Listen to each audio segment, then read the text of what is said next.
ونعوذ بالله من شرور أنفسنا ومن سيئات أعمالنا من يهده الله فلا مضل له ومن يضلل فلا هادي له أشهد أن لا إله إلا الله وحده لا شريك له وأشهد أن محمدا عبده ورسوله يا أيها الذين آمنوا اتقوا الله حق تقاته ولا تموتن إلا وأنتم مسلمون يا أيها الناس اتقوا ربكم الذي خلقكم من نفس واحدة وخلق منها زوجها وبث منهما رجالا كثيرا ونساء واتقوا الله الذي تساءلون به والأرحام إن الله كان عليكم رقيبا يا أيها الذين آمنوا اتقوا الله وقولوا قولا سديدا يصلح لكم أعمالكم ويغفر لكم ذنوبكم ومن يطع الله ورسوله فقد فاز فوزا عظيما أما بعد فإن أصدق الحديث كتاب الله وخير الهدي هدي محمد صلى الله عليه وسلم وشر الأمور محدثاتها وكل محدثة بدعة وكل بدعة ضلالة وكل ضلالة في النار azani Allah wa iyyakum minan nar. Jemaah sekalian yang dimuliakan oleh Allah Subhanahu wa taala, alhamdulillah Allah Subhanahu wa taala mempertemukan kita dalam sebuah majelis yang dinaungi oleh para malaikat. Majelis ilmu, majelis yang di dalamnya dipelajari firman-firman Allah Subhanahu wa taala dan hadis-hadis Rasulullah serta apa yang beliau ajarkan kepada para sahabat radhiyallahu anhum ajma'in. Dan majelis yang dibacakan, dipelajari di dalamnya ilmu yang diajarkan Rasulullah SAW adalah majelis yang dimuliakan oleh Allah Subhanahu wa taala. Dan disinilah kita dalam kesempatan ini membahas sebuah tema yang berjudul Conteklah Generasi Sahabat, generasi sahabat Rasulullah sallallahu alaihi wasallam. Tema ini yang judulnya contek memerintahkan kita untuk mencontek. Kayaknya judulnya provokatif. Ini waktunya ujian ini.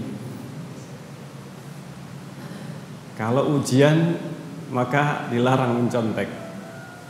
Tetapi yang dimaksudkan dengan pembahasan kita kali ini adalah sebuah pembahasan yang penting dalam urusan agama kita. Dalam urusan agama kita. Jadi di sini bukan membahas tentang ujian nasional, sehingga apabila ujian maka kita dilarang mencontek. Akan tetapi yang menjadi pembahasan kita adalah permasalahan agama. Maka tema kita kali ini yang judulnya jangan ngarang, contek saja. Maka yang dimaksudkan adalah kita ini di dalam permasalahan agama hendaknya kita tidak mengarang, tidak membuat dan membikin perkara yang tidak dicontohkan oleh para sahabat, oleh Rasulullah sallallahu alaihi wasallam. Karena permasalahan agama sudah sempurna. Permasalahan agama ini telah lengkap. Dan kelengkapan syariat sudah disebutkan di dalam Al-Quran dan juga hadis-hadis Rasulullah SAW. Rasulullah SAW sudah menyebutkan di dalam banyak hadis. Di antaranya Rasulullah SAW bersabda, "Taraktukum alal mahajjatil bayda." Aku tinggalkan kalian alal mahajjatil bayda, di atas mahajjatil bayda, hujjah yang putih, lailuha kanahariha, malamnya sama dengan siangnya. Maksudnya saking terangnya, saking jelasnya agama ini, sehingga tidak ada bedanya antara malam dan siang. Artinya terang benderang agama ini ditinggalkan oleh Rasulullah SAW dalam keadaan agama ini sangat jelas. La yazighu anha ba'di, kata Rasulullah, tidaklah akan tersesat. La yazighu anha, tidak akan tersesat setelahnya, ba'di, setelahku, illa halik, kecuali dia akan binasa. Nah, inilah yang menjadi sandaran kita. Salah satu di antara hadis Rasulullah SAW yang penting untuk kita pahami, bahwa Rasulullah SAW wafat dalam keadaan agama ini sudah sempurna, sudah lengkap. Lailuha kanahariha. Karena itu Abu Dzar radhiyallahu anhu, beliau mengatakan dalam hadis yang semakna dari ucapan Abu Dzar radhiyallahu anhu, tarakana Rasulullah sallallahu alaihi wasallam. Rasulullah meninggalkan kita, kami para sahabat. Tarakana Rasulullah sallallahu alaihi wasallam.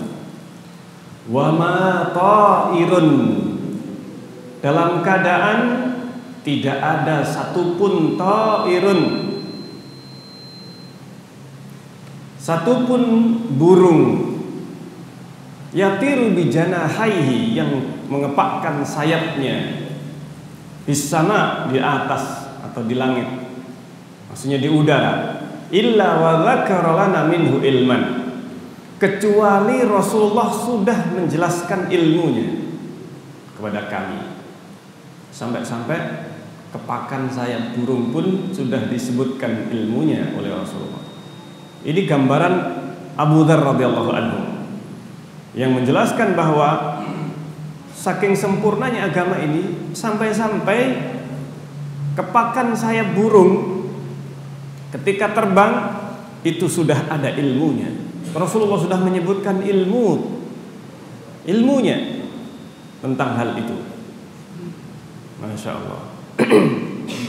Sehingga demikian lengkap agama ini. Agama ini demikian lengkap.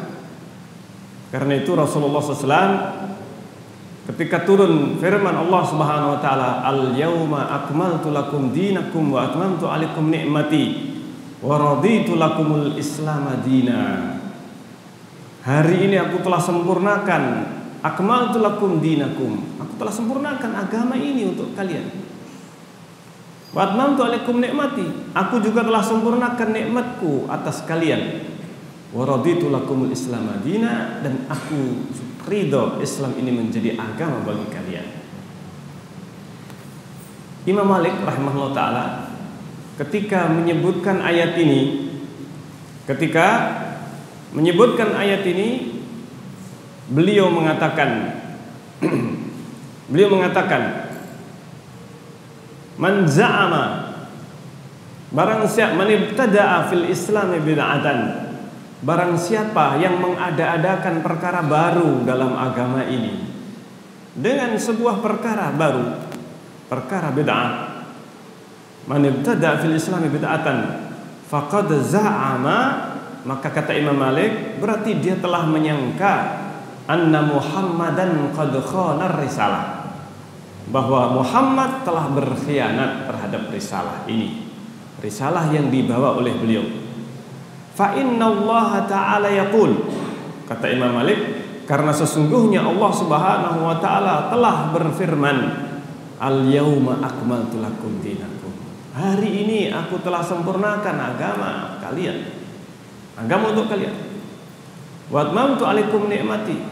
Dan aku telah sempurnakan nikmatku atas kalian. Wa raditu lakumul Islam madina. Dan aku ridho Islam menjadi agama kalian. Maka kata Imam Malik, "Fama lam yakun yauma idzin dinan falaisal yauma dina." Maka apa saja yang pada hari itu, pada hari di mana diturunkan ayat tersebut, hari itu diturunkan, yaitu hari Arafah. Surat ini atau ayat ini, "Al-yauma akmaltu lakum dinakum," diturunkan oleh Allah pada hari Arafah, di padang Arafah. Itu hari raya. Jadi tanggal 9 Dzulhijjah itu adalah hari raya kaum muslimin. Hari raya bukan hanya Idul Adha, tetapi itu adalah hari yang paling penting dalam ibadah haji. Sampai Rasulullah mengatakan al-hajju Arafah. Haji itu ya Arafah. Haji itu intinya adalah pada hari Arafah, wukuf di Arafah. Maka tidak sah haji seseorang kalau tidak wukuf di Arafah. Karena ini rukun asasi. Bahkan Rasulullah menyatakan ini intinya haji ada di Arafah. Rasulullah mendapatkan atau diturunkan kepada beliau firman Allah Ta'ala ini yang terakhir kepada Rasulullah. Syariat yang terakhir itu adalah pada hari itu. Maka kata Imam Malik, apa saja yang bukan bagian dari agama pada hari itu, hari diturunkan al-yauma akmaltu lakum, maka hari ini di mana Imam Malik berbicara pada waktu itu, falaisal yauma dinan, maka hari ini bukan bagian dari agama. Bukan bagian dari agama. Kenapa? Karena agama ini telah sempurna. Agama telah lengkap. Masya Allah.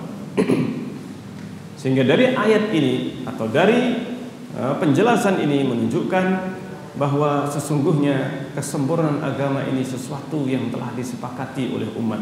Para sahabat mereka memahaminya. Nah, demikianlah para sahabat Rasulullah SAW.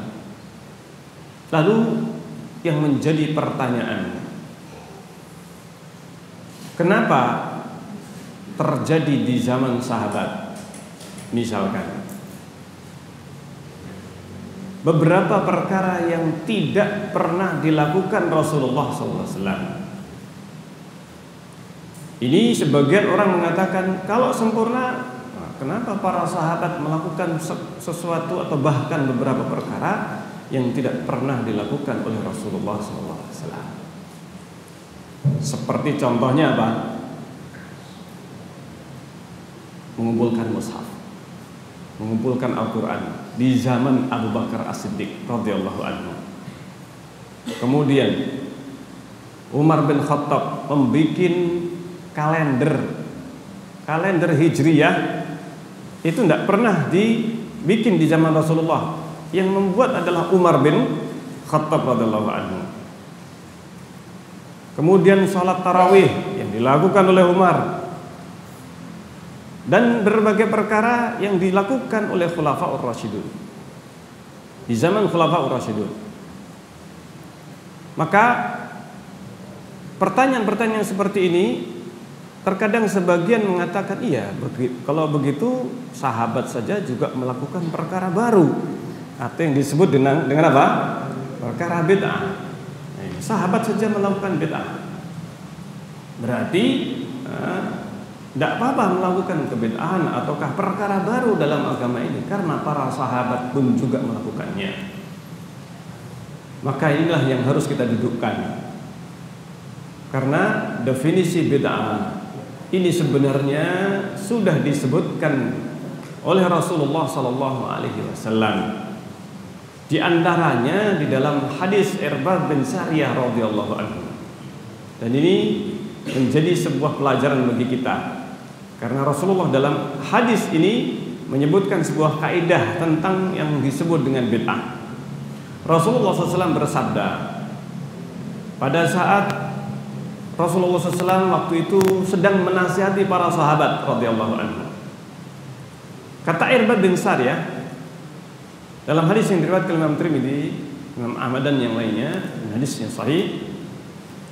Kata Irbad bin Sariyah radhiyallahu anhu, wa'adana Rasulullah sallallahu alaihi wasallam.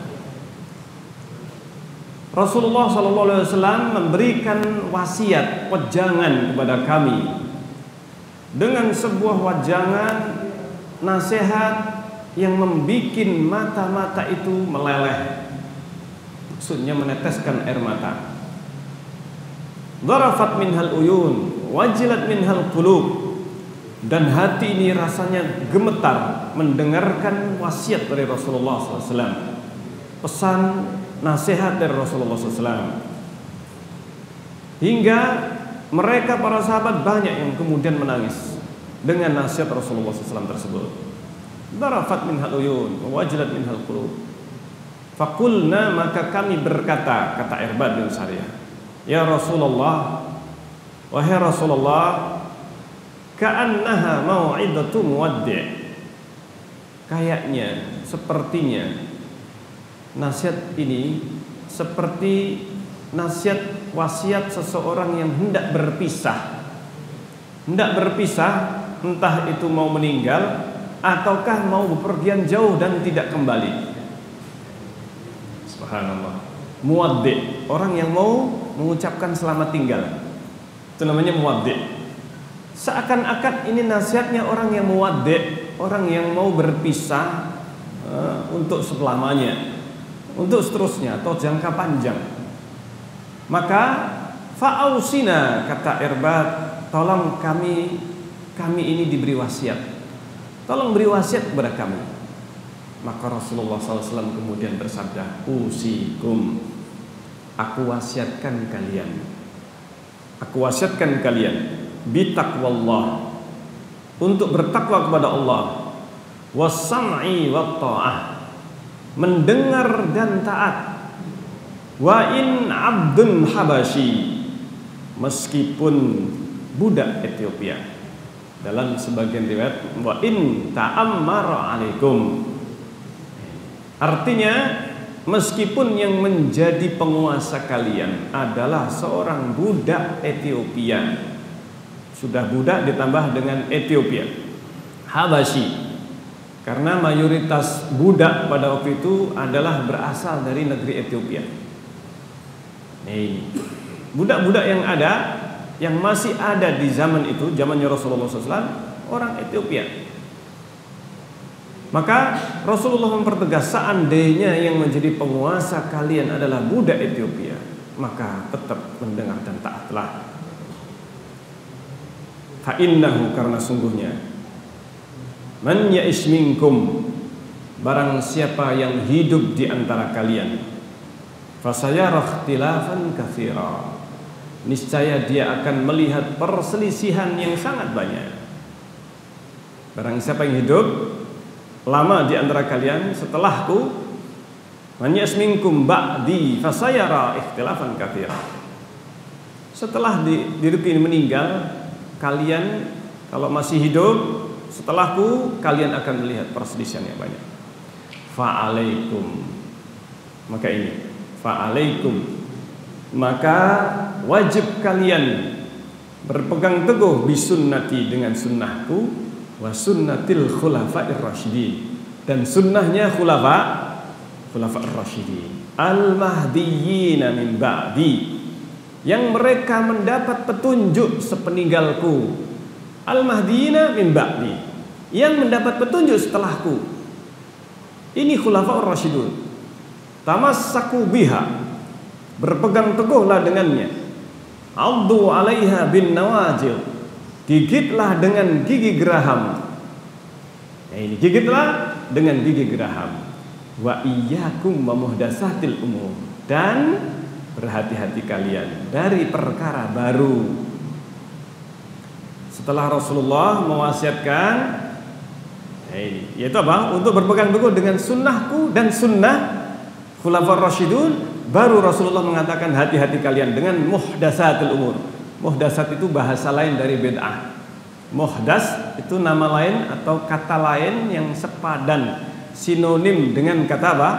Bid'ah. Hati-hati kalian dengan perkara bid'ah. Setelah berwasiat untuk berpegang teguh dengan sunnah Rasulullah dan sunnah khulafa Rasyidin, Rasulullah kemudian mengiringkannya dengan hati-hati kalian dengan perkara baru. Fa inna kulla muhdatsatin bid'ah wa kullu bid'atin dhalalah. Karena sungguhnya perkara baru adalah bid'ah dan perkara bid'ah adalah sesat. Ini definisi bid'ah. Definisi bid'ah, perkara yang baru yang tidak ada dalam sunnah Rasul dan sunnah khulafa Rasyidun. Sehingga apa yang dilakukan oleh khulafaur Rasyidun itu adalah bagian dari sunnah yang diwasiatkan Rasulullah SAW, bukan bid'ah. Sehingga salah apabila mengartikan bid'ah yang tidak dilakukan Rasulullah bid'ah. Salah. Kita bukanlah memahami demikian makna bid'ah. Bid'ah itu bukan hanya kemudian pokoknya nggak dilakukan Rasul maka bid'ah. Tidak. Kalau dilakukan oleh khulafaur Rasyidun maka itu bukan dinamakan bid'ah, tetapi dinamakan apa? Sunnah. Tetapi yang setelah mereka, setelah para sahabat, itulah yang disebut dengan apa? Dengan bid'ah. Kalau itu dilakukan, apalagi disebut dengan sunnah khulafaur Rasyidun, ditetapkan, dilakukan oleh para khulafaur Rasyidun dan disaksikan oleh para sahabat radhiyallahu anhum ajma'in, maka bukan perkara bid'ah, tapi Rasulullah sendiri yang menyebut itu adalah sunnah. Gigitlah dengan gigi geraham, abdu 'alaiha bin nawajid. Gigit dengan gigi geraham.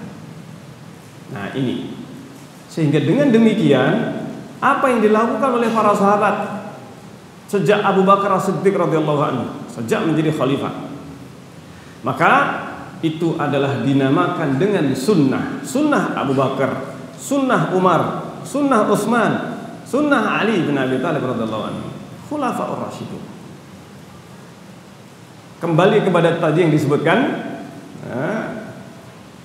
bahwa Abu Bakar melakukan perkara baru dalam agama ini, mengumpulkan mushaf, tidak pernah dikumpulkan Rasulullah sallallahu alaihi wasallam.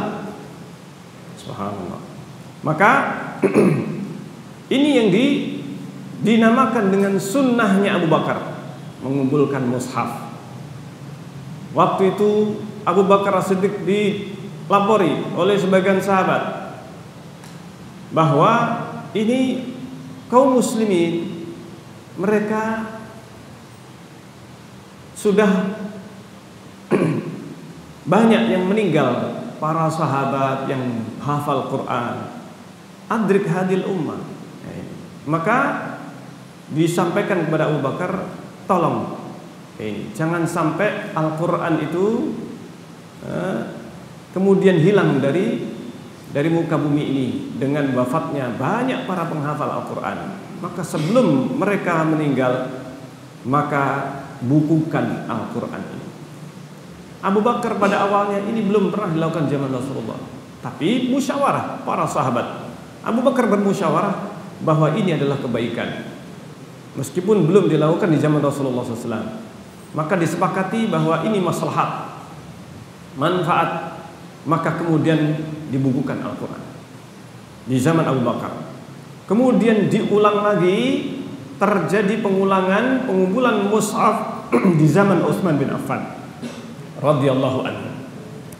Setelah terjadi perselisihan karena mushaf cuma satu yang dibawa oleh Abu Bakar Siddiq radhiyallahu anhu, sementara para sahabat berpencar ke seluruh negeri yang dikuasai oleh Islam, di Mesir, di Irak. Irak maksudnya Iran dan Irak sekarang ini, termasuk Kuwait, sebagian dari Kuwait. Ini wilayah dari Irak zaman dulu. Sehingga kemudian Irak ini menjadi pecah, Iran, Irak dan seterusnya. Ini sebenarnya dulu dinamakan dengan Irak. Kemudian di negeri Syam yang dulu dikuasai kaum Romawi, negeri Syam yang sekarang Suriah, Lebanon, Palestina, itu termasuk bagian dari apa? Dari negeri Syam. Mereka para sahabat berpencar ke berbagai negeri yang dikuasai oleh kaum muslimin di zaman Umar bin Khattab radhiyallahu anhu dan di zaman Utsman sampai Afrika. Afrika pun sudah dikuasai oleh kaum muslimin. Sehingga wilayah Islam ini sangat tersebar luas. Afrika secara keseluruhan sudah dikuasai oleh kaum muslimin di masa Utsman bin Affan radhiyallahu anhu. Ini jasanya Utsman. Umar bin Khattab menaklukkan Romawi Persia, Utsman bin Affan menaklukkan Afrika, termasuk Maroko dan seterusnya. Subhanallah. Sampai kemudian di zaman Muawiyah bin Abi Sufyan, armada angkatan laut pertama dalam Islam didirikan, sehingga kaum muslimin mempunyai armada laut. Rasulullah SAW bersabda, "Awalu jaisin yaghzunal bahar maghfurullah." Pasukan armada laut pertama kali di dalam Islam diampuni oleh Allah.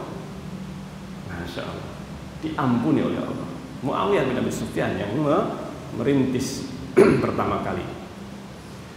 Kembali kepada apa yang dilakukan oleh Abu Bakar, Utsman bin Affan mengumpulkan mushaf, menulis kembali dan membakar selainnya.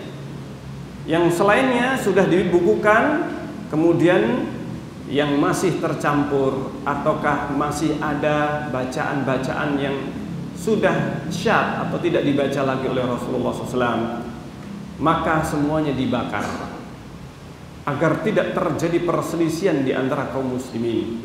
Setelah itu, karena perbedaan bacaan, masing-masing mushaf dibawa. Ada 6 mushaf naskah yang disebarkan dan 1 yang disimpan oleh Utsman. Lalu kemudian yang ada di daerah-daerah di Irak, di negeri Syam, di Mesir, di yang lainnya, itu kemudian masing-masing dibawa oleh seorang yang mengajarkan Al-Quran dengan 1 bacaan yang sama, sehingga tidak terjadi perselisihan di antara mereka. Ini sunnah Utsman radhiyallahu anhu. Demikian juga ketika Utsman bin Affan mengumandangkan azan 2 kali. Yang 1 di pasar. Kalau sekarang adzannya di mana?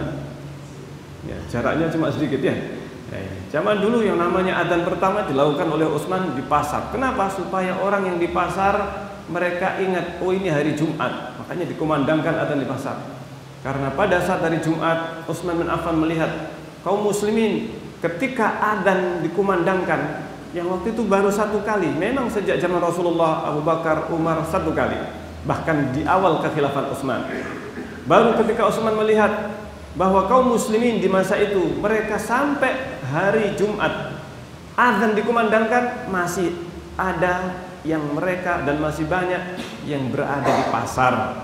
Baru setelah azan dikumandangkan mereka datang ke masjid dalam keadaan khatib sudah naik mimbar dan berkhutbah, sehingga terjadi keributan ataukah kegaduhan, tidak konsentrasi mendengarkan khutbah. Subhanallah. Dilakukanlah, dikumandangkan adzan di pasar oleh Utsman. Adzan 2 kali.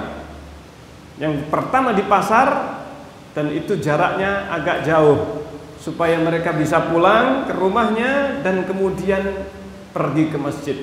Dalam keadaan ketika adzan kedua dikumandangkan, mereka sudah semuanya berada di masjid. Itu 2 adzan Utsman. Tujuannya itu, subhanallah, ini yang disebut dengan sunnah Utsman. Hanya saja dalam pelaksanaannya kemudian sekarang, oh ini sunnahnya Utsman, tetapi sebenarnya sudah berbeda dengan sunnah Utsman bin Affan. Sehingga adzan pertama dengan adzan kedua jaraknya dekat, dan bahkan adzan kedua dikumandangkan pun kaum muslimin masih berangkat dari rumahnya. Baru berangkat dari apa? Rumah. Setelah sampai di masjid, mereka tidak masuk masjid untuk mendengarkan khutbah, tapi sibuk WA. WA, lihat HP-nya dan menghadap keluar, duduk di teras. Subhanallah. Ini fenomena kaum muslimin sekarang ini. Dan ini sudah menyelisihi atau keluar dari tujuan Utsman melakukan adzan 2 kali. Adzan 2 kali. Maka kita katakan adzan 2 kali sunnah Utsman, bukan bid'ah. Kalau dilakukan sebagaimana yang dilakukan oleh Utsman bin Affan radhiyallahu anhu. Nah, demikian seterusnya. Apa yang dilakukan oleh para sahabat Khulafaur Rasyidun? Umar bin Khattab membuat kalender Hijriah yang sekarang ini tahun 1430 berapa? 38, 39 Hijriah itu adalah ditetapkan di masa Umar. Di masa Umar bin Khattab radhiyallahu anhu. Dengan ditetapkan tanggal atau tahun pertama Hijriah sejak hijrah Nabi. Setelah musyawarah terjadi perselisihan pendapat, tetapi kemudian disepakati kalau gitu kita tetapkan hijrahnya Rasulullah dijadikan sebagai awal penanggalan kalender. Karena itu disebut penanggalan Hijriah. Apakah nama-nama bulan ditetapkan pada waktu itu? Tidak. Nama-nama bulan sudah ada. Bahkan nama-nama bulan yang paling tua itu adalah bulan-bulan Islam. Bulan yang disebut dengan bulan Hijriah. Dari Muharram sampai apa? Dzulhijjah. Muharram sampai Dzulhijjah. Kapan awal pertama kali munculnya penamaan bulan dan ditetapkan 12 bulan? Kapan pertama kali? Kalau Umar hanya menetapkan tahun pertama Hijriah, tetapi penggunaan nama-nama bulan 12 ini Muharram sampai Dzulhijjah itu sudah sebelumnya. Sejak kapan? Ini hadiah untuk dibagi atau gimana? Iya. Baik. Siapa yang bisa menjawab? Sejak Allah menciptakan langit. Sejak Allah menciptakan langit dan bumi. Ada jawaban lain? Apa dasarnya? Harus ada dasarnya ya. Sejak Allah menciptakan langit dan bumi. Dasarnya apa? Apa dasarnya? Ada yang tidak setuju? Subhanallah. Jadi apa? Nama-nama bulan itu sudah ada sejak diciptakan langit dan bumi. Sejak Allah menciptakan apa? Langit dan bumi. Berarti apa? Nama paling tua. Kalender paling tua.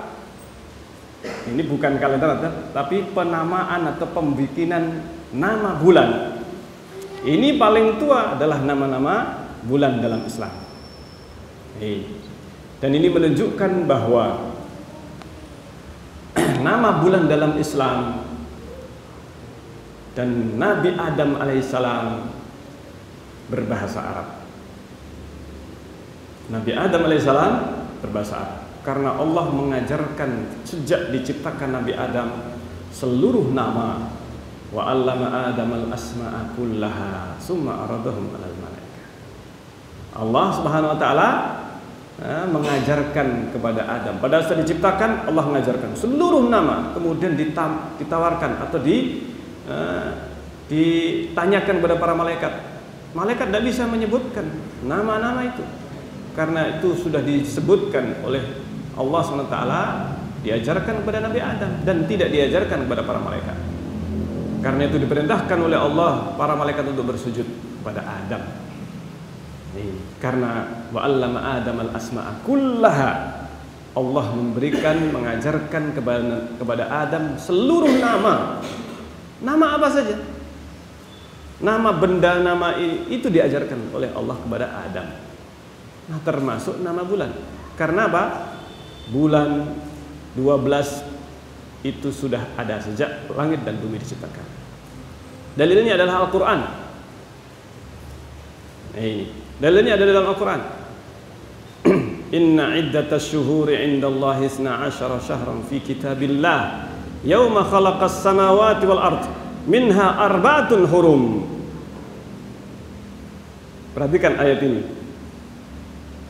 Enggak apa-apa sedikit membahas. Inna iddatas syuhur, sesungguhnya iddatas syuhur, bilangan bulan di sisi Allah Indallah isna asyara syahran. Isna asyara syahran, 12 bulan. Yauma khalaqas samawati wal ard, pada hari di mana diciptakan langit dan bumi. Pada hari di mana diciptakan langit dan bumi, itu adalah ada di sisi Allah, sudah ada di sisi Allah. Inna iddatasy syuhur, bilangan bulan 12 pada hari diciptakan oleh Allah langit dan bumi. Minha, di antara 12 bulan ini ada arba'atun hurum, ada 4 bulan haram. 4 bulan haram gak ada di dalam agama lain, dalam penanggalan lain, kecuali dalam penanggalan Muharram sampai apa? Dzulhijjah. Dijelaskan hal ini oleh Rasulullah SAW dan sudah dikenal oleh bangsa Arab. 4 bulan haram ini sudah dikenal oleh bangsa Arab. Bangsa Arab sudah mengenal bulan Muharram sampai Dzulhijjah sejak bangsa Arab ada, bahkan sebelum bangsa Arab ada. Itu sudah ada nama-nama bulan dalam Islam. Berarti kalau begitu nama ini bagaimana? Nama bulan Muharram, seluruh nama 12 ini semuanya ada dalam bahasa Arab. Muharram itu maknanya yang diharamkan. Safar, Rabiul Awal, Rabi musim semi yang pertama, Rabiul Tsani musim semi kedua, Jumadil Awal, Jumadil Tsani. Jumad itu beku, pada waktu itu terjadi musim dingin, musim di mana membeku. Subhanallah. Jumadil Tsaniyah, nah, ini bulan dingin yang paling pembekuan yang kedua. Setelah itu apa? Rajab. Nah, ini. Kemudian Sya'ban. Sya'ban itu artinya penggalangan karena Rajab itu salah satu bulan haram. Bulan haram. Kemudian Sya'ban. Sya'ban ini persiapan perang. Karena Sya'b itu artinya berasal dari kata-kata apa? Sya'ban. Yaitu penggalangan kekuatan dalam Sya'b. Sya'b itu adalah bangsa ataukah mereka kabilahnya ini saling menggalang kekuatan. Ramadan berasal dari kata-kata ramda yang artinya panas, musim panas. Ramadan itu musim panas awal. Ramda. Syawal. Kemudian Dzulqa'dah. Dzulqa'dah bulan haram, gencatan senjata. Nah itu namanya atau asal dari kata Dzulqa'dah, gencatan senjata. Kemudian Dzulhijjah. Dzulhijjah adalah bulan yang memiliki di dalamnya ibadah haji. Hijjah itu haji. Jadi semuanya itu dalam bahasa Arab.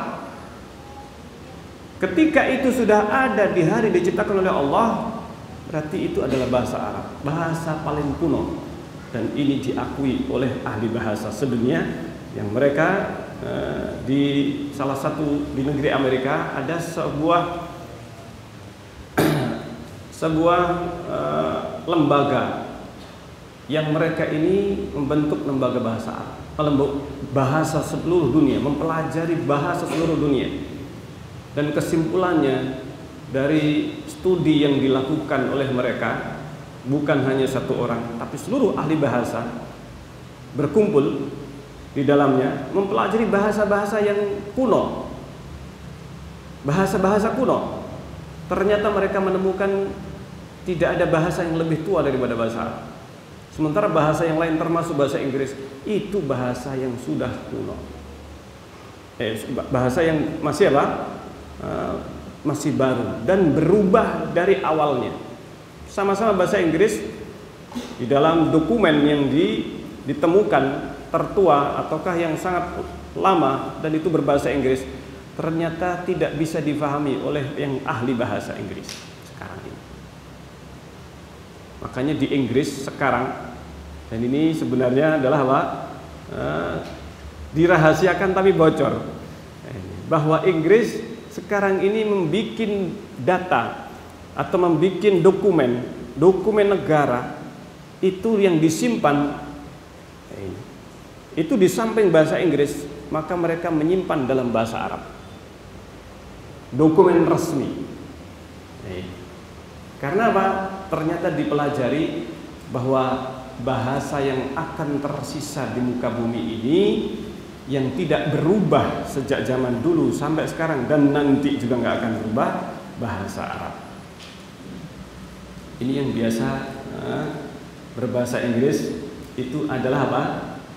Pengetahuan bahwa bahasa Inggris yang sekarang itu umurnya tidak bertahan apa? Lama. Dan yang bertahan artinya tetap bahasanya baku, maka itu adalah bahasa Arab. Karena itu disimpulkan oleh sebagian ulama bahwa bahasa Arab itu bahasanya dulu Nabi Adam dan nanti akan kembali kepada bahasa Arab, bahasa surga, bahasa Arab. Maka yang demen dengan bahasa Inggris, pelajarilah bahasa Arab. Belajarlah bahasa Arab. Jangan cuma bahasa Inggris saja. Bikin kampung Arab, bukan kampung Inggris. Bikin kampung Arab. Nah, ini diantara yang perlu untuk kita populerkan bahasa Arab, pelajari bahasa Arab. Masya Allah. Kalau kita sebenarnya bisa menguasai bahasa Arab, subhanallah, ini adalah bahasa yang paling rapi, paling bagus tata bahasanya. Termasuk sastra di dunia ini belum ada yang diteliti melebihi sastra Arab. Kembali lagi kepada permasalahan kita, bahwa apa yang dilakukan oleh para sahabat Rasulullah SAW, Khulafaur Rasyidun, itu bukanlah bid'ah, tetapi itu adalah sunnah. Bahkan Rasulullah berpesan untuk berpegang teguh dengan sunnah Khulafaur Rasyidun. Khulafaur Rasyidun. Maka ini yang harus kita perhatikan. Kita ini dalam beragama, sebenarnya kita ini sudah diberikan oleh Allah SWT kemudahan. Agama ini sebenarnya instan. Tahu instan gak ini? Siapa Pak? Siap pakai. Tidak perlu kita mengolah. Kita sudah tinggal siap menggunakan. Siap menggunakan. Tidak perlu mengolah, tidak perlu harus merenovasi, menginovasi, modifikasi. Sudah lengkap agama ini. Dan disebutkan bagaimana seharusnya kita dalam beragama. Imam Ahmad bin Hanbal rahimahullah ta'ala menyebutkan dalam Ushulus Sunnah, beliau menyusun sebuah kitab yang isinya adalah akidah. Judulnya Ushulus Sunnah. Sunnah itu bukan berarti yang tidak wajib, tetapi sunnah di dalam bahasa para ulama dan di dalam hadis-hadis Rasulullah SAW. Alaikum bisunnati, wajib kalian berpegang teguh dengan sunnahku.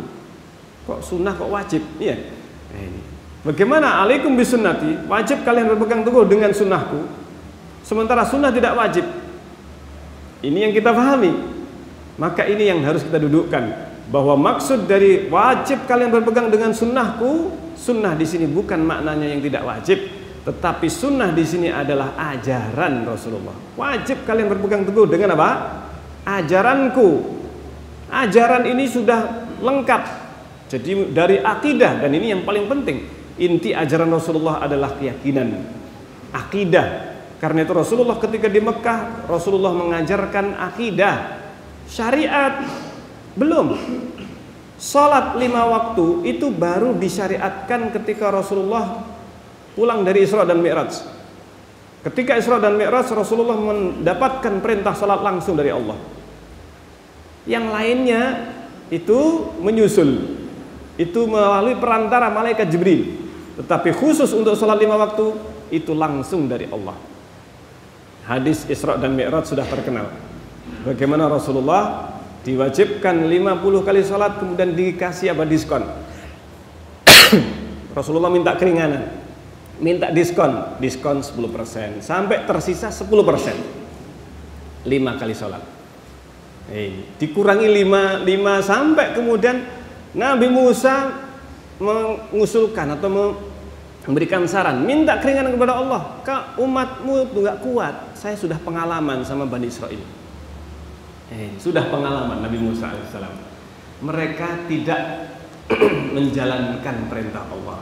Salat, bahkan sampai 5 kali salat, Nabi Musa masih mengajarkan atau masih menganjurkan Rasulullah, minta saja keringanan lagi kepada Allah. Kata Rasulullah sudah sungkan untuk minta, sudah 10%, tinggal 10%. Mau dikurangi berapa lagi?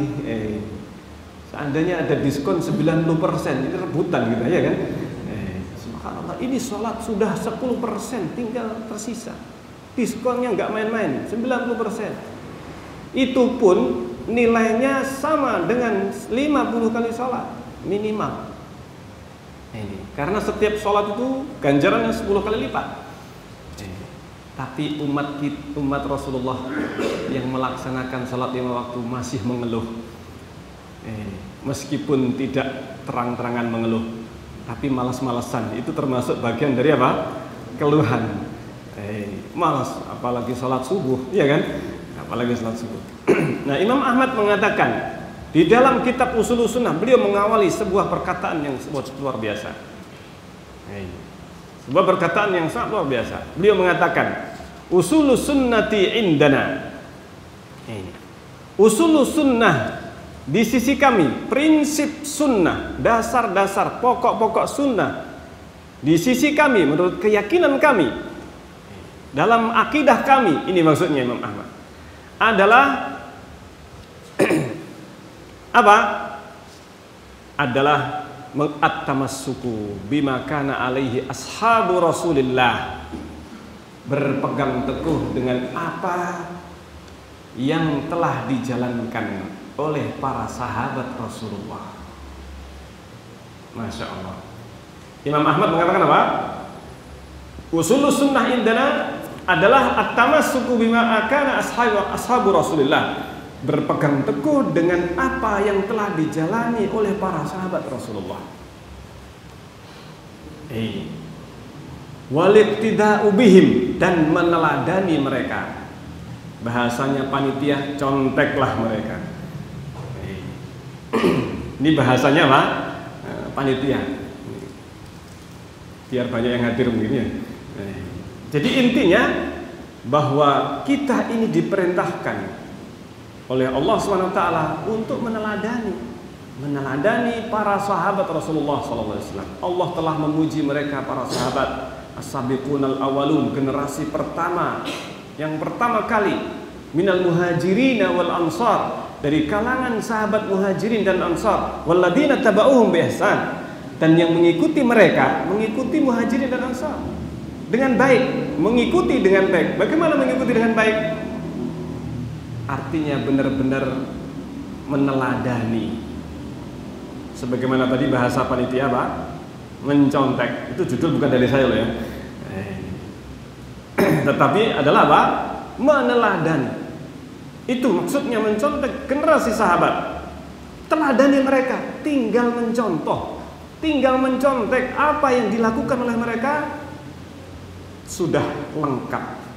Tidak tersisa sedikit pun. Agama ini sudah dilaksanakan oleh mereka, para sahabat Rasulullah SAW. Sudah dijalankan agama ini, semuanya nggak tersisa. Tidak ada satupun kebaikan kecuali sudah dilaksanakan oleh para sahabat. Rasulullah SAW, sebagaimana tadi disebutkan, bahwa Rasulullah SAW sudah meninggalkan umat ini di atas hujjah yang putih. Kata Rasulullah SAW,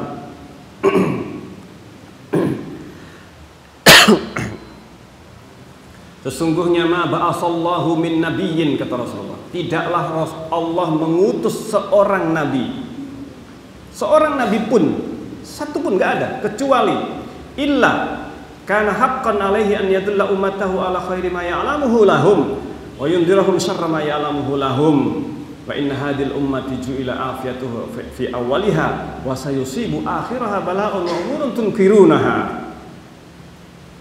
Artinya, tidaklah Allah mengutus seorang nabi. Hadis yang sangat luar biasa ini.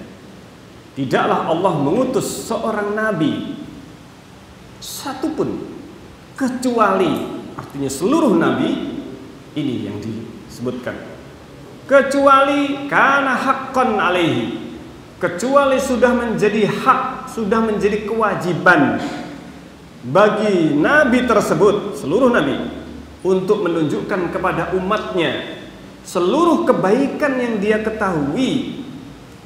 Seluruh kebaikan yang diketahui dia harus menjelaskan, menyampaikan kepada umatnya. Artinya seluruh nabi bertugas untuk menyampaikan seluruh yang diketahui. Kebaikan yang diketahui untuk umatnya maka harus disampaikan lengkap, gak ada yang tersisa, terluput yang disampaikan Rasulullah. Semuanya sudah disampaikan.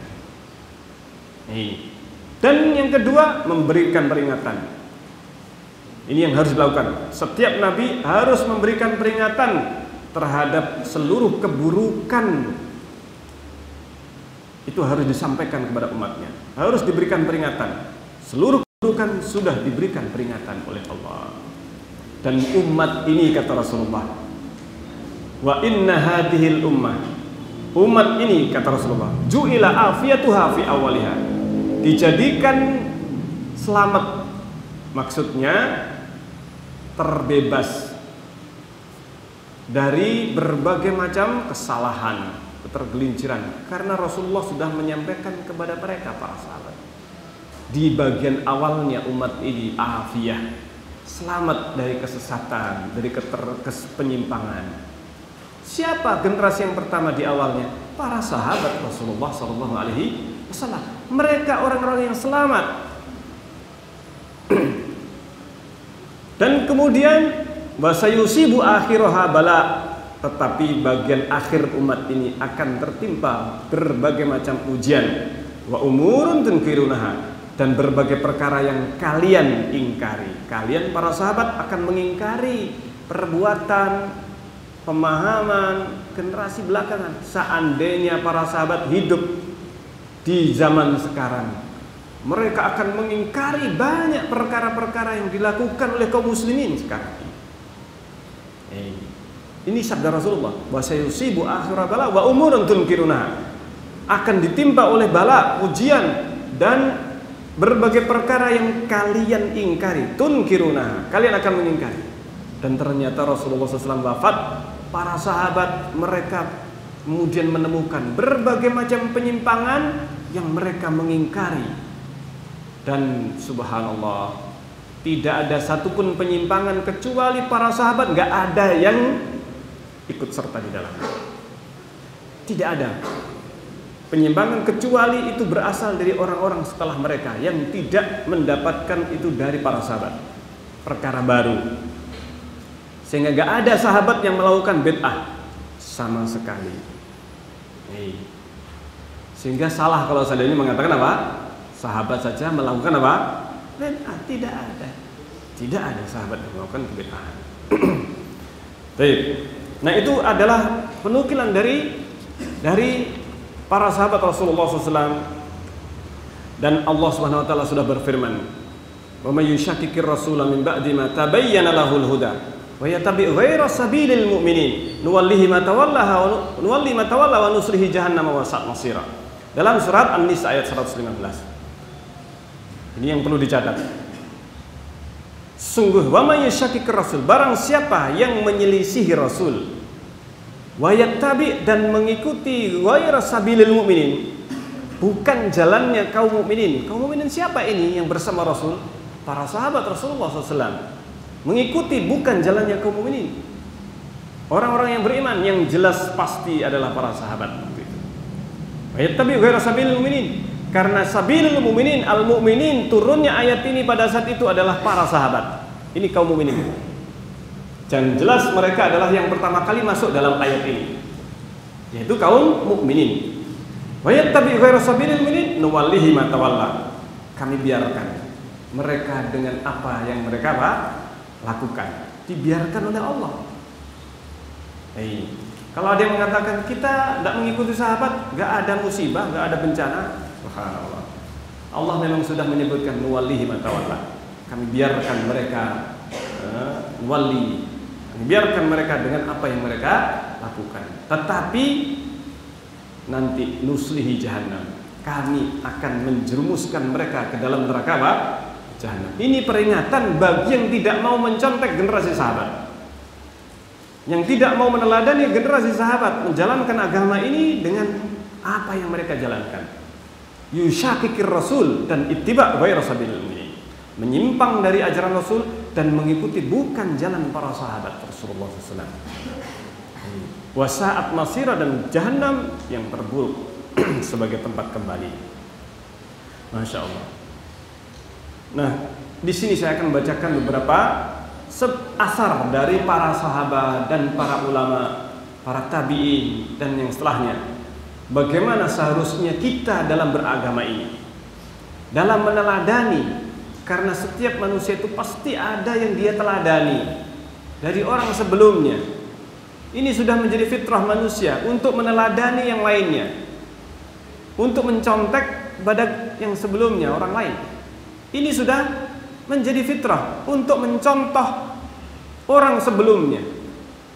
Anak mencontoh bapaknya, ibunya, saudaranya, tetangganya. Itu hal yang memang sudah biasa. Seluruh manusia itu mesti apa?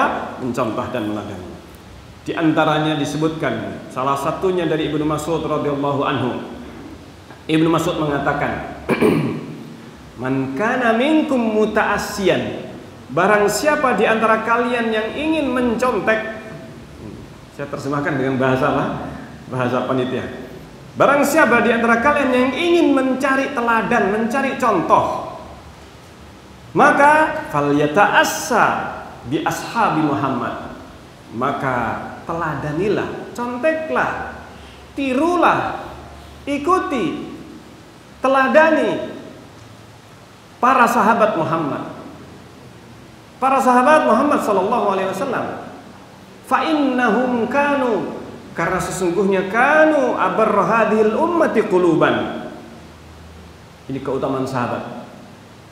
Kata Ibnu Mas'ud, karena sesungguhnya mereka adalah umat terbaik hatinya. Yang terbaik hatinya di antara umat Muhammad sallallahu alaihi wasallam itu hatinya para sahabat. Kalau ada orang yang merasa, "Oh, hati saya lebih bagus daripada sahabat. Para sahabat saja perang satu dengan yang lain. Saya tidak pernah pengen perang dengan orang lain." Subhanallah. Orang yang sombong. Orang yang sombong. Rasulullah sudah bersabda, "Khairun nas," sebaik-baik manusia adalah qarni, generasiku. Sebaik-baik manusia. Tidak perlu diragukan generasi sahabat. Sebaik-baik manusia, kata Rasulullah. Manusia, bukan hanya sebaik-baik generasi. Sebaik-baik manusia. Karena para sahabat Rasulullah, Abu Bakar dan Umar, penghuni surga yang paling mulia setelah Nabi dan Rasul, Abu Bakar dan Umar. Subhanallah. Para sahabat Rasulullah SAW, mereka yang masuk pertama kali surga setelah para nabi dan rasul itu dengan umatnya masing-masing, itu masuk. Yang pertama kali masuk surga umatnya Rasulullah. Rasulullah beserta umatnya. Dan yang pertama kali masuk surga di antara umat Rasulullah adalah para sahabat muhajirin. Yang mereka masuk di antaranya 10 orang yang terjamin masuk surga. Mereka sahabat muhajirin. Semuanya. Kemudian yang kedua adalah sahabat Ansar. Kata Rasulullah SAW, "Awaru zumratin yadkhulunal jannah fuqara'ul muhajirin." Pertama kali yang masuk surga, rombongan pertama masuk surga adalah para sahabat fuqara' muhajirin, orang-orang fakir dari kalangan muhajirin. Maksudnya seluruh muhajirin, mereka itu ketika hijrah fakir. Mereka tinggalkan termasuk yang hartanya melimpah, pedagang, Abu Bakar, Umar, pedagang. Ketika mereka hijrah dari Mekah menuju Madinah, mereka tinggalkan harta mereka. Abdurrahman bin Auf, saudagar kaya, ditinggalkan semuanya. Dan mereka hijrah dalam keadaan fakir, tidak punya apa-apa, hanya kendaraan. Tanah mereka tinggalkan, rumah mereka tinggalkan. Ketika istri mereka hijrah maka rumah-rumah mereka, tanah-tanah mereka, kekayaan mereka diambil oleh kabilahnya masing-masing. Subhanallah. Ketika penaklukan kota Mekah, Rasulullah SAW dan para sahabat mereka ketika ke Mekah tidak mengambil kembali harta mereka. Mereka sudah tidak punya apa-apa di Mekah. Mereka balik ke Madinah. Subhanallah. Itulah yang disebut fuqara'ul muhajirin. Pertama kali yang masuk surga sahabat muhajirin. Masya Allah. Dan mereka sudah qailulah dulu beberapa tahun. Subhanallah. Disebutkan mereka itu mendahului sudah 40 tahun sebelum penghuni surga masuk surga yang lain. Masya Allah. Sudah duluan. Maka kata Rasulullah, kata Ibnu Mas'ud, mereka umat yang terbaik hatinya. Wa amakuha ilman, dan ilmunya paling dalam. Paling dalam ilmunya. Paling dalam ilmunya. Amakuha ilman. Barang siapa yang mengatakan ada orang sekarang ini ilmunya lebih tinggi, melebihi bahkan melebihi Rasulullah. Bahkan apa yang disebutkan oleh sebagian itu dapat ilmu langsung dari Allah. Yang disebut ilmu apa? Laduni. Apa arti laduni? Laduni itu artinya dari sisiku. Kunya ini siapa? Mereka mengatakan maksudnya dari Allah. Dapat bisikan, dapat wangsit, dapat wangsit, bisikan gaib yang mereka menyandarkan itu adalah bisikan dari Allah, yang sesungguhnya itu bisikan syaitan. Bisikan syaitan yang mengatakan langsung dapat ilmu dari Allah Subhanahu wa taala. Para sahabat gak ada yang mempunyai ilmu laduni ini tadi. Tidak ada yang mereka mengaku dapat ilmu laduni. Tidak ada. Wahyu sudah terputus. Ini sejak wafat Rasulullah SAW, wahyu sudah putus. Dan itu yang dikatakan oleh para sahabat Rasulullah SAW. Abu Bakar dan Umar datang kepada salah seorang di antara sahabiyah, Ummu Aiman. Ummu Aiman itu adalah budak yang dibebaskan oleh Rasulullah SAW dan termasuk pengasuh Rasulullah. Kecilnya diasuh oleh Ummu Aiman. Lalu kemudian Rasulullah SAW sering mengunjungi Ummu Aiman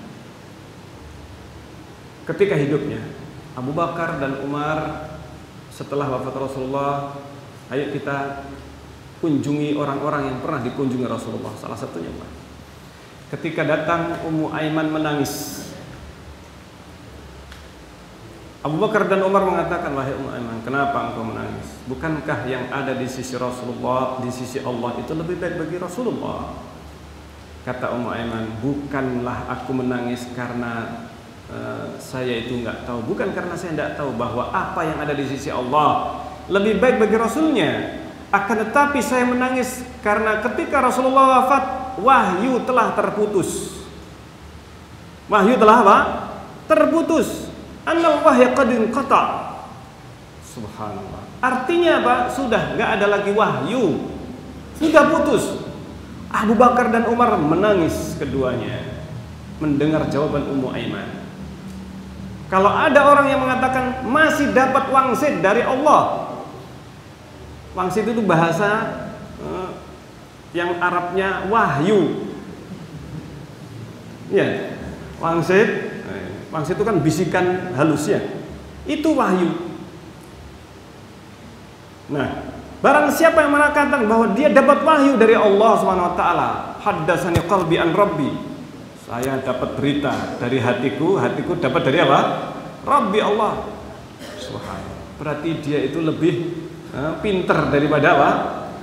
Daripada para sahabat, bahkan dari Allah, dari Rasulullah. Karena apa? Mereka mengatakan dapat yang tidak pernah diwahyukan kepada Rasulullah. Iya kan? Berarti ada sesuatu yang belum diketahui oleh Rasulullah. Belum lengkap agama ini. Ini bahayanya pemikiran ini. Sehingga para sahabat mereka paling dalam ilmunya setelah Rasulullah SAW. Nggak ada yang lebih tahu daripada Rasulullah. Nggak ada yang dapat wahyu setelah Rasulullah SAW. Para sahabat, seandainya ada seorang yang jadi nabi, kata Rasulullah, Umar orangnya, tapi nggak ada nabi setelahku, kata Rasulullah. Umar bin Khattab seorang yang dinamakan muhaddas. Muhaddas itu mendapatkan ilham. Ilham itu bukan wahyu. Ilham berbeda dengan wahyu. Kita juga bisa terkadang mendapatkan apa? Oh, saya dapat ilham. Artinya dapat ide, mendapatkan sesuatu yang tiba-tiba panemu, istilahnya. Ada sesuatu yang tiba-tiba itu terjadi. Maka seandainya ada di umatku, maka Umar orangnya. Itu yang ada pada Umar. Artinya pendapat ataukah pandangan Umar itu muwafaq, diberikan taufik oleh Allah, cocok dengan kebenaran. Sampai-sampai ada sebagian wahyu yang turun kepada Rasulullah itu membenarkan pendapat Umar. Pada saat Rasulullah tidak mengambil pendapat Umar, mengambil pendapat Abu Bakar, ternyata Allah menurunkan firman-Nya yang justru memilih pendapat Umar sesuai dengan pendapat Umar. Subhanallah. Nah, ini yang disebut dengan muhaddas, Umar bin Khattab, tapi bukan wahyu. Sehingga wahyu sudah terputus. Tetapi ilmu para sahabat mereka paling dalam karena mereka langsung dapat dari Rasulullah sallallahu alaihi wasallam. A'maquha ilman wa aqalluha takallufan. Mereka adalah orang-orang yang paling sedikit terbebani dengan syariat ini. Manusia paling sedikit terbebani. Artinya mereka paling semangat untuk berlomba-lomba dalam syariat, dalam kebaikan. Karena itu kalau Rasulullah melakukan sesuatu, para sahabat langsung cari apa yang dilakukan Rasulullah. Mereka akan melakukan setelahnya. Subhanallah. Paling sedikit aqwamuha hadyan. Mereka adalah manusia yang paling lurus petunjuknya. Aqwamuha hadyan. Paling lurus petunjuk yang mereka dapatkan. Jalannya di dalam agama ini.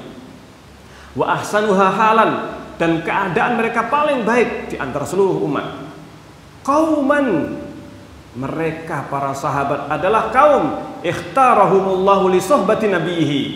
Mereka para sahabat adalah kauman, suatu kaum yang Allah pilih untuk menjadi sahabat nabinya. Allah telah memilih mereka menjadi sahabat nabinya. Yang menunjuk atau yang memilih mereka adalah Allah. Maka jangan kita mengatakan, iya, kalau saya di zaman sahabat, saya kayaknya menjadi orang yang paling bersemangat membela Rasulullah SAW. Saya bisa mengalahkan Abu Bakar. Iya, hati-hati, jangan mengatakan demikian. Gak akan bisa, gak akan mungkin. Seseorang bisa mendahului atau mengalahkan, melebihi para sahabat. Karena bisa jadi, alhamdulillah kita hidup di zaman ini. Bersyukurlah kita bisa ngaji, bisa belajar masuk Islam. Coba kalau kita hidup di zaman Rasulullah, bisa jadi bukan jadi Abu Bakar, tapi jadi Abu Jahal. Iya kan? Siapa yang menjamin? Subhanallah. Abu Jahal seorang yang dijuluki Abul Hakam sebelumnya. Bapaknya orang yang punya hikmah. Artinya ucapannya Abul Jahal ini itu menjadi panutan. Seorang yang ucapannya Masya Allah. Ucapannya itu ucapan yang kalau kita zaman sekarang ini ucapannya motivator, penuh dengan hikmah bahasanya. Iya. Kita tahu motivator ya kan? Orang suka ngasih nasihat, ngasih subhanallah. Tokoh itu orang Quraisy, Abul Hakam, yang kemudian oleh Rasulullah disebut dengan Abu Jahal. Itu adalah apa? Titel yang diberikan Rasulullah SAW. Abu Jahal, bapaknya kebodohan. Kenapa? Bukan karena dia itu orang yang jahil dengan rububiyah Allah. Abu Jahal dan orang-orang Arab itu sebenarnya mengenal Allah. Mereka mentauhidkan Allah dalam rububiyah. Allah pencipta, itu mereka yakin. Tapi mereka melakukan kesyirikan. Nah, kita kembali. Mereka adalah kaum yang dipilih oleh Allah untuk menjadi sahabat nabinya. Li suhbati nabihi, dan untuk menjalankan syariatnya, untuk menyampaikan syariatnya. Subhanallah, membela syariatnya. Fa'rifu lahum qadrahum, kata Ibnu Mas'ud, kenalilah keutamaan mereka, kenali keutamaan para sahabat. Wattabi'uhum fi asarihim, ikuti jejak mereka, ikuti jejak mereka, conteklah mereka dalam beragama, tinggal mencontoh meneladani mereka dalam beragama ini. Fa'innahum, karena sesungguhnya kanu, mereka itu, mereka para sahabat, ala hudal mustaqim, karena mereka itu berada di atas petunjuk yang lurus. Fa'innahum kanu ala hudal mustaqim. Masya Allah.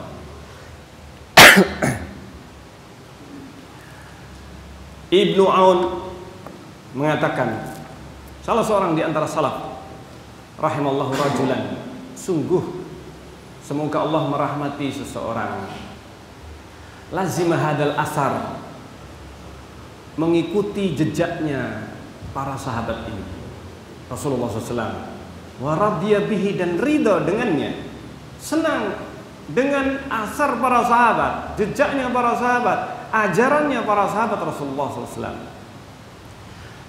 Wa ini istaqallahu wastabta'ah, meskipun dia itu menganggap kok lamban kita ini, gak ada gregetnya kalau kita mengikuti sahabat. Meskipun demikian, karena ada sebagian orang menganggap manhajnya sahabat itu lembek, termasuk diantaranya dalam menyikapi penguasa yang zalim. Para sahabat kalau dinukil dari mereka, mereka justru menasihati apa? Sabar. Ketika Hajjaj bin Yusuf berkuasa, gubernur Irak, gubernur Basra dan Kufah, itu diangkat dan ditunjuk sebagai gubernur, melakukan kezaliman yang tidak pernah ada tandingannya sampai sekarang ini. Penguasa Muslim sekarang ini nggak ada yang bisa menandingi Hajjaj bin Yusuf dalam kezalimannya. Bayangkan selama dia berkuasa hanya beberapa belas tahun, dia berkuasa, dalam masa kekuasaannya sudah dibunuh terang-terangan. Orang-orang yang dibunuh ini banyak, di antara mereka ada yang sahabat, ada ulama. Subhanallah, bayangkan. Ada orang-orang soleh yang dibunuh oleh Hajjaj bin Yusuf. 120.000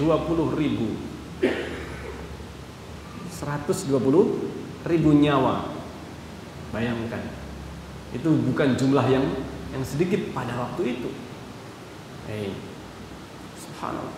Sekarang ini kalau ada penguasa yang membunuh secara zalim satu orang, jangankan terang-terangan, membunuh dengan cara apa?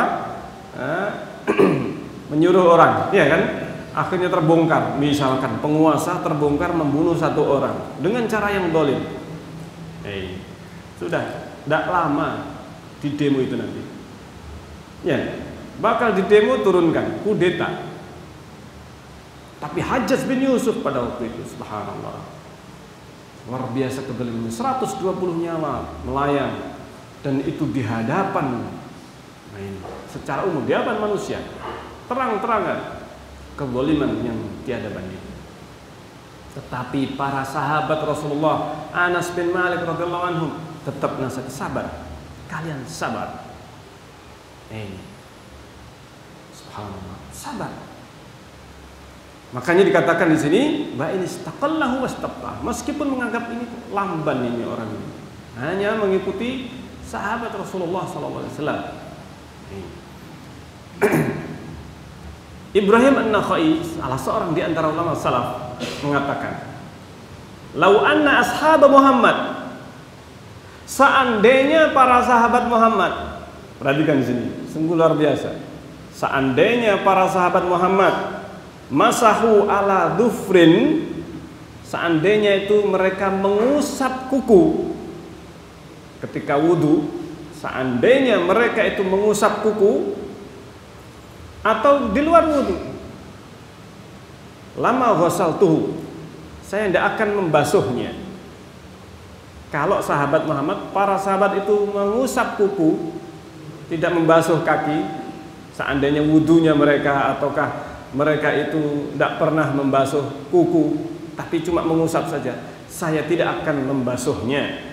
Iltimasal fadl fi ittibaihim, karena dalam rangka untuk mencari keutamaan mengikuti mereka, mencontek mereka, para sahabat Rasulullah SAW. Umar bin Abdul Aziz, tabi'i, termasuk yang disebut dengan sisa-sisa Khulafaur Rasyidun. Sisa-sisa Khulafaur Rasyidun, meskipun bukan Khulafaur Rasyidun, tapi dianggap sebagai sisa-sisanya karena Masya Allah, keadilan, kesolihan, keilmuan Umar bin Abdul Aziz. Masya Allah, seakan-akan kembali zaman Khulafaur Rasyidun.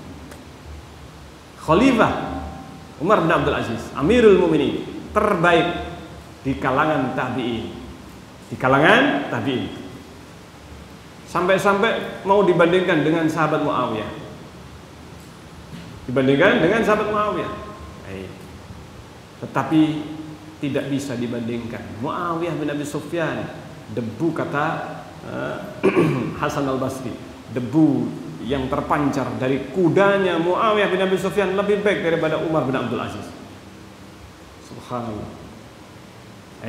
Ini Umar bin Abdul Aziz meskipun dengan keutamaannya, tetapi kalau dikatakan di kalangan para tabi'in yang terbaik, khalifah, penguasa terbaik, Umar bin Abdul Aziz. Umar bin Abdul Aziz seorang ulama sekaligus adalah khalifah, amir, dan sekaligus orang yang soleh. Masya Allah, kesolihannya luar biasa, kezuhudannya. Umar bin Abdul Aziz, rumahnya paling jelek di kompleksnya, rumahnya Umar bin Abdul Aziz, khalifah. Bayangkan, seluruh harta yang ditinggalkan oleh mertuanya, karena penguasa sebelumnya adalah mertuanya, ditinggalkan untuk anaknya. Umar bin Abdul Aziz mengatakan, lepaskan kalung, gelang, seluruh perhiasan, pakaian yang diberikan oleh orang tuanya, kemudian disedekahkan. Sudah diberikan pakaian dari hartanya Umar bin Abdul Aziz. Maka Umar bin Abdul Aziz mengatakan, ketika memberi wasiat kepada sebagian pemimpin atau penguasa daerah, memberi wasiat kepada penguasa daerah yang diangkat oleh Umar bin Abdul Aziz, aku wasiatkan engkau bertakwa kepada Allah dan betul-betul iktisad fi amri, mencukupkan dengan apa yang diperintahkan oleh Allah SWT dan mengikuti sunnah Rasulnya, dan meninggalkan apa yang diada-adakan setelahnya, setelah sahabat Rasulullah, setelah sahabat Rasulullah. Perhatikan di sini, bukan setelah Rasulullah, tapi setelah apa? Para sahabat Rasulullah. Wa tarki ma ahdatsal muhditsuna ba'dah, setelah sunnah Rasulullah SAW, fima jarat bihi sunnatu, yang berjalan dengan sunnahnya, maka hati-hati, tinggalkan. Wa kufu mu'natah, dan menahan dari apa yang baru. Dan ketahuilah, tidaklah seseorang mengada-adakan suatu kebid'ahan kecuali sudah ada dalil yang membantahnya. Dan di dalam sebelumnya sudah ada ibrah pelajaran, maka wajib untuk berpegang teguh dengan sunnah, karena itulah yang akan memberikan perlindungan dengan izin dari Allah. Ketahuilah, tidaklah Rasulullah, tidaklah Allah membuat sunnah, tidaklah seseorang membuat perkara yang dia tahu itu menyelisih sunnah. Maka sesungguhnya para sabiqun, para generasi pertama yang telah mendahului, mereka itu berdasar ilmu ketika berhenti tidak melakukan sesuatu. Ketika mereka tidak melakukan berbagai macam kebid'ahan atau perbuatan yang tidak ada teladan dari Rasulullah SAW, itu bukan karena mereka tidak tahu, tapi mereka tahu. Justru karena itulah mereka berhenti, tidak melampaui batas yang diajarkan Rasulullah. Wa bi basarin nafidin kaffu, Mereka itu dengan pandangan tajam yang jauh, dengan ilmu. Mereka itu menahan diri dari melakukan perbuatan yang tidak ada tuntunannya. Wa kanuhum aqwa ala bahsi walam yabhasu. Padahal mereka dulu lebih mampu untuk mencari kebaikan, tetapi mereka tidaklah mencari kebaikan selain yang sudah diajarkan kepada mereka. Masya Allah. Ini para sahabat Rasulullah Sallallahu Alaihi Wasallam.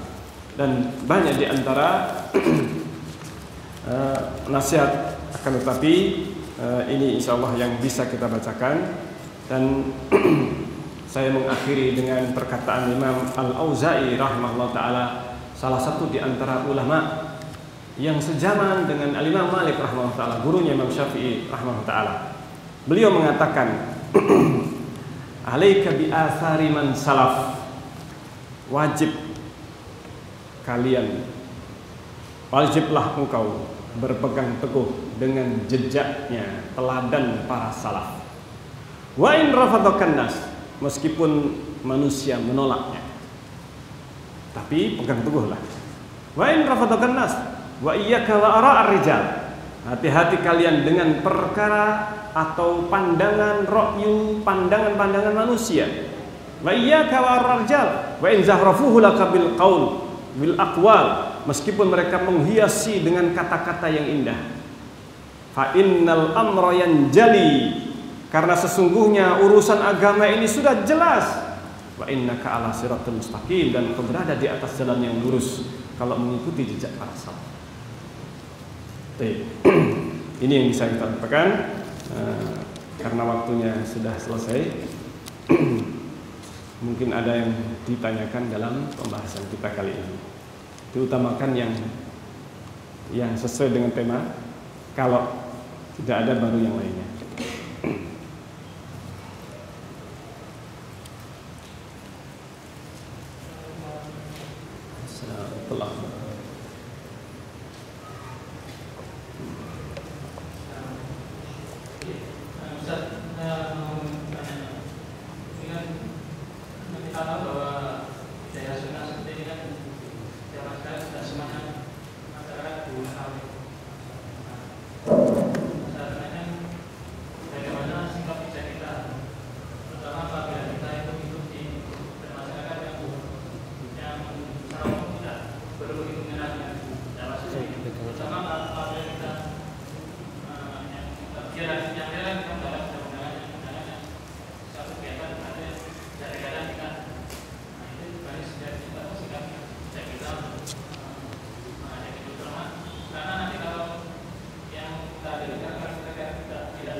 Di dalam kita menjalankan sunnah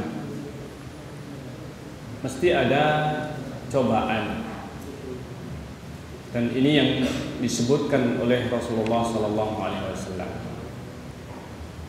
Fa inna min waraikum ayyamas sabar, sungguhnya di belakang kalian ada hari-hari yang penuh dengan kesabaran. Lil amili fiha, atau lil mutamassiki bidiniha, orang yang berpegang teguh dengan agamanya. Kal qabidina ala jamr, mereka itu seperti memegang bara api. Memegang bara api. Lil amili fiha, orang yang beramal, artinya berpegang teguh dengan sunnah, mereka mendapatkan khamsina rajulan, khamsina, ganjarannya 50 orang ya'maluna misla amalikum, yang mengamalkan seperti amal kalian. Sebutkan dalam hadis tersebut, ya Rasulullah, 50 orang dari kami atau dari mereka? Kata Rasulullah, dari kalian. Maksudnya ganjaran mengamalkan sunnah, meninggalkan kebid'ahan, itu ganjarannya adalah apa? 50 kali sahabat yang mengamalkan dengan amalan sunnah yang sama. Dan cobaan ini pasti akan terjadi. Akan tetapi yang dibutuhkan adalah kesabaran dan kita menghadapi dengan lemah lembut. bukan mengikuti kebid'ahan tersebut, tetapi kita berusaha untuk mengajarkan, mendakwahi. Kalau belum mampu, maka kita tidaklah mengikuti apa kegiatan ataukah acara yang tidak ada contohnya dari Rasulullah SAW. Sambil kita sabar di dalam menghadapi cobaan, ujian, fitnah, dan menjelaskan. Kalau seandainya mereka kemudian belum paham, itu adalah sesuatu hal yang wajar ketika terjadi hal tersebut. Tetapi itu bukanlah sesuatu yang seterusnya akan terjadi. Akan tetapi banyak, dan semakin banyak orang memahami sunnah, itu akan semakin berjalan sunnah itu, dan akan semakin faham, meskipun sedikit yang memahami sunnah. Tetapi ini menjadikan kita bersemangat untuk mempelajari agama ini dan berdakwah. Dakwah dengan lemah lembut. Dakwah dengan lemah lembut itu bukan dengan mengikuti apa? Bid'ah, tetapi cara kita menjelaskan, cara kita menghadapi masyarakat itu dengan cara yang lemah lembut. Nah, inilah yang harus kita lakukan.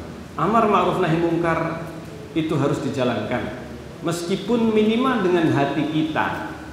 Minimal dengan hati kita.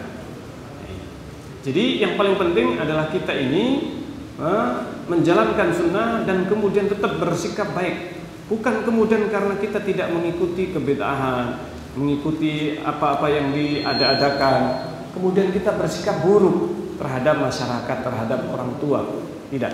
Akan tetapi kita tetap berdakwah dan praktekkan.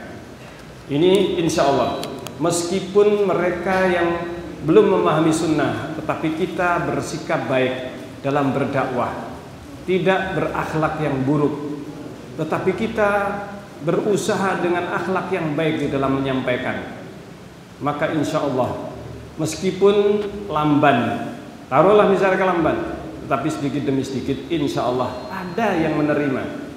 Insya Allah ada yang menerima, dan seandainya tidak ada yang menerima, maka bukan salah kita. Seandainya kita sudah berusaha semaksimal mungkin untuk menyampaikan sunnah, menjelaskan, dan kita misalkan tidak pertama kali yang kita bahas kemudian bid'ah, tidak perlu kita kemudian membahas bid'ah pertama kali, karena tidak akan mungkin kita bisa menyampaikan kebid'ahan ini kepada masyarakat dalam keadaan mereka masih belum memiliki prinsip yang sama dengan kita. Tetapi yang perlu kita ajarkan adalah prinsip ini, prinsip berpegang teguh dengan apa yang dijalankan sahabat, sedikit demi sedikit. Perlu kesabaran. Perlu apa? Kesabaran. Rasulullah SAW menyampaikan kesyirikan, bahayanya kesyirikan, dan itu disampaikan Rasulullah pertama kali dakwah. Rasulullah bukan kemudian mengikuti kesyirikan yang mereka lakukan, tetapi Rasulullah SAW menyampaikan dengan lemah lembut, bahkan dengan mengundang makan. Jadi Rasulullah dakwahnya itu mengundang makan, mendatangi silaturahim keluarganya, pertama kali didatangi satu persatu Rasulullah SAW dengan cara yang lemah lembut. Ini, Masya Allah. Maka ini perlunya kita ini berdakwah dengan cara lemah lembut, karena seringkali yang menjadikan citra buruk dakwah ini karena cara berdakwah kita yang salah. Cara berdakwah kita yang salah, dengan keras, langsung kita vonis kamu bid'ah. Nah, ini yang jadi masalah. Ini perbuatan bid'ah, ini dan seterusnya. Tidak, jangan dulu. Kita kalau nggak bisa menjelaskan, kita menghindar. Kita menghindar dari kebid'ahan itu, meskipun dengan apa? Dengan hanya menghindar tanpa berbicara. Kalau ada kemungkinan ini acaranya adalah acara yang tidak sesuai dengan sunnah, sudah pergi kemana? Seandainya kita belum mampu untuk apa? Untuk menjelaskan, sampai kita belajar, mempelajari terus sunnah ini. Ini.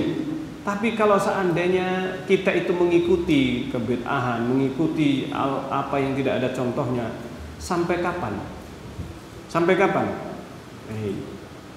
Apakah sampai kita mati? Dan sejak dulu sudah apa? Sudah ribuan tahun kebid'ahan itu datang, dan kemudian ketika diikuti oleh sebagian orang dengan prinsip ini, kita ikuti dulu. sampai sekarang dan sampai kapan tidak akan mungkin. Memang harus apa? Harus bagaimanapun terjadi yang namanya cobaan dan ujian, tetapi kita harus menghadapi dengan kesabaran dan kelemah lembutan. Ini perlunya dakwah. Dan jangan kita ini berdakwah dengan ucapan yang kasar, ucapan yang tidak baik. Meskipun ditentang, meskipun dimusuhi, maka kita harus bersikap dengan sikap yang baik. Wa idza khatabahumul jahiluna qalu salam. Apabila orang-orang jahil berbicara, mencemooh, mencaci, qalu salam. Maka mereka sifat orang yang baik, ibadur rahman, adalah mengucapkan ucapan-ucapan yang salam, ucapan-ucapan yang tidak kemudian diucapkan dengan frontal. Baik, jadi demikian. Masih ada? Ini ada pertanyaan. Dalam berilmu haruslah mendapat ilmu yang sahih atau murni. Salah satu upayanya ialah berhati-hati pada dakwah yang syubhat. Pertanyaannya, bagaimana kok dakwah syubhat itu? Bagaimanakah dakwah syubhat itu? Yang namanya syubhat itu artinya sesuatu yang tercampur. Yang dimaksudkan dengan dakwah syubhat, dakwah yang di dalamnya terkandung ada kebaikan, tetapi ada keburukan di dalamnya. Tercampur aduk, kita tidak bisa membedakan. Ada kebenaran yang disampaikan, tetapi ada kesesatan, kesalahan yang mungkin fatal, tapi karena orang yang menyampaikan tersebut kelihatannya bagus, kelihatannya cara menyampaikannya seakan-akan benar semuanya, padahal di dalamnya ada apa? Ada kesalahan fatal atau yang merupakan kesesatan, berbahaya bagi orang yang mendengarkannya. Maka ini yang disebut dengan syubhat.